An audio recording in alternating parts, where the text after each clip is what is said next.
ঢাকার আশুলিয়ায় কয়েকটি গণমাধ্যমে সংবাদ প্রকাশের জের ধরেই চিহ্নিত মাদক ব্যবসায়ী ও কিশোর গ্যাং লিডার ইয়ার হোসেন সহ তার ৫ সহযোগী যৌথ বাহিনীর হাতে গ্রেফতার হয়েছে।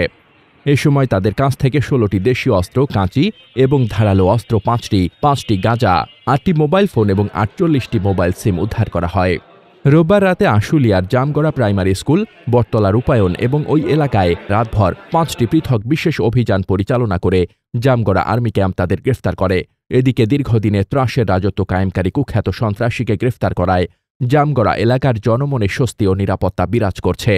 গ্রেফতারকৃতরা হলেন আশুলিয়ার জামগড়া রূপায়ণ মাঠ এলাকার মৃত এমারত হোসেনের ছেলে চিহ্নিত মাদক ব্যবসায়ী ও কিশোর গ্যাং লিডার ইয়ার হোসেন, তার সহযোগী সোনামিয়া, আশরাফুল, বড়বাবু, ছোটবাবু এবং আকাশ। এ বিষয়ে আশুলিয়া থানার তদন্ত ওসি মোহাম্মদ আজগর হোসেন বলেন, ইয়ার হোসেনকে আটক করেছে কিনা তা জানি না, তবে যৌথ বাহিনী কিছু লোক আটক করেছে, তবে এখন পর্যন্ত আমরা অফিসিয়ালভাবে হাতে পাইনি। পরে আশুলিয়া থানার ওসি আব্দুল হান্নানের সাথে মুঠোফোনে যোগাযোগ করা হলে তিনি বলেন, কিশোর গ্যাং লিডার ও তার সহযোগীদের যৌথ বাহিনী গ্রেফতার করেছেন, তাদের বিরুদ্ধে মামলা নেওয়া হচ্ছে এবং তাদেরকে বিজ্ঞ আদালতে প্রেরণ করা হবে বলেও জানান তিনি। মোহাম্মদ শামীম রেজা, দৈনিক খোলা চোখ।